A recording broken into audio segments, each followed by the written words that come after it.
पूजा क्या है, आज के समय में पूजा कैसे होती है और प्राचीन काल में पूजा कैसे होती थी।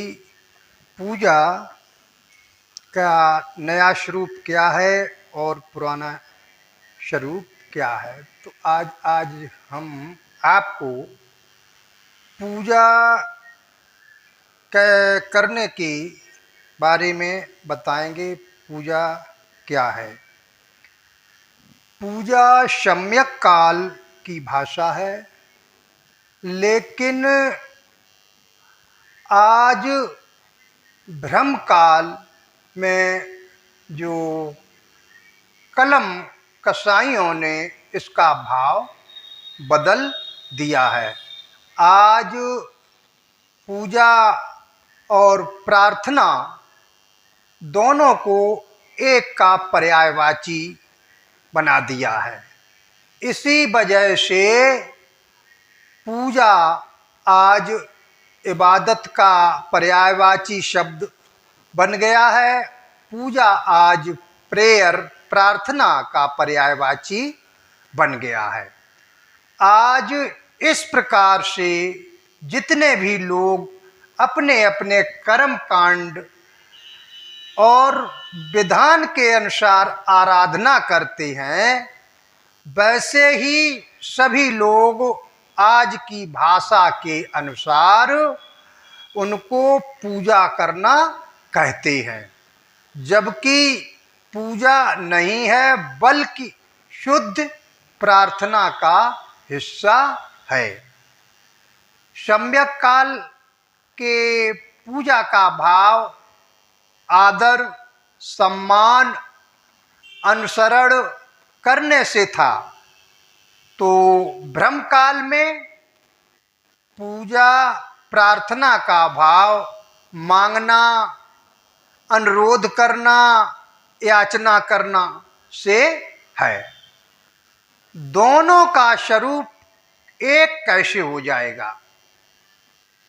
अब दोनों का स्वरूप एक कैसे हो जाएगा, इसी पर आचार्य ओशो कहते हैं कि अगर किसी को किसी की प्रार्थना, याचना, मांगना, अनुरोध करना है, तो वह जिंदा व्यक्ति की पूजा करे।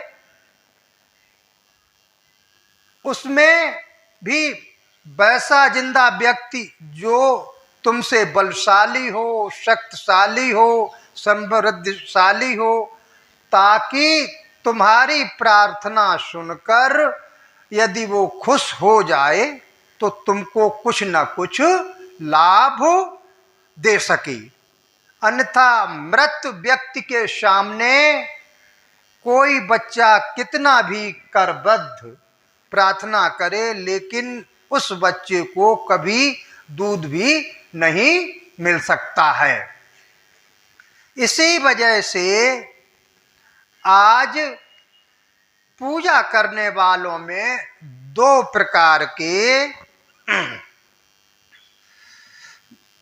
पूजा करने वालों में दो प्रकार के जो एक किसी दृश्य या अदृश्य नाम के सामने अलौकिक शक्ति का भंडार मानकर पूजा करते हैं।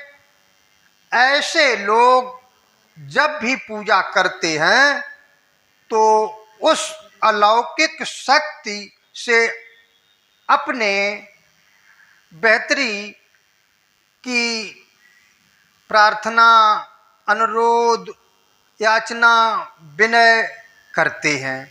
अपने को बेहतर बनाने की ये किसी से अपनी प्रार्थना करते हैं। उस अलौकिक शक्ति से अपने या अपने परिवार की भलाई हेतु मनौती मांगते हैं और उस मनौती को पूरा करने के हेतु विभिन्न प्रकार के कर्म कांड भी करते हैं। ऐसे लोग ऐसे कार्यों को पूजा करना कहते हैं या समझते हैं। जबकि पूजा करने की प्रथा सम्यक काल में ऐसी नहीं थी। किसी दृश्य या अदृश्य नामों को किसी अलौकिक शक्ति का भंडार नहीं माना जाता था। इस वजह से पूजा का स्वरूप भी इनसे भिन्न था। उस समय लोग मार्गदाता की पूजा करते थे, तो उस पूजा में अपने आदर्श मार्गदाता द्वारा प्रदत्त शील समाधि प्रज्ञा के प्रति प्रेरणा बने, इसके लिए लोग पूजा करते थे। मार्गदाता द्वारा दी गई शील समाधि प्रज्ञा अपने अंदर दृढ़ निश्चय के साथ बैठे इसलिए करते थे और शील समाधि प्रज्ञा का ज़्यादा से ज़्यादा पालन कर सकें, इसलिए पूजा करते थे। उस पूजा में किसी चीज़ की मांगने की भावना नहीं थी। आज भी पूजा का वैसा ही स्वरूप देखने को मिल जाएगा जैसे कि पूजनीय गुरुजी, पूजनीय माताजी, पूजनीय पिताजी, यहाँ भी इनके आदर्शों की पूजा हो रही है। लेकिन सामंत काल में ब्रह्मवंशियों ने प्रतिपादित पूजा का नया भिखमंगापन वाला भावार्थ यहाँ पर कर दिया है।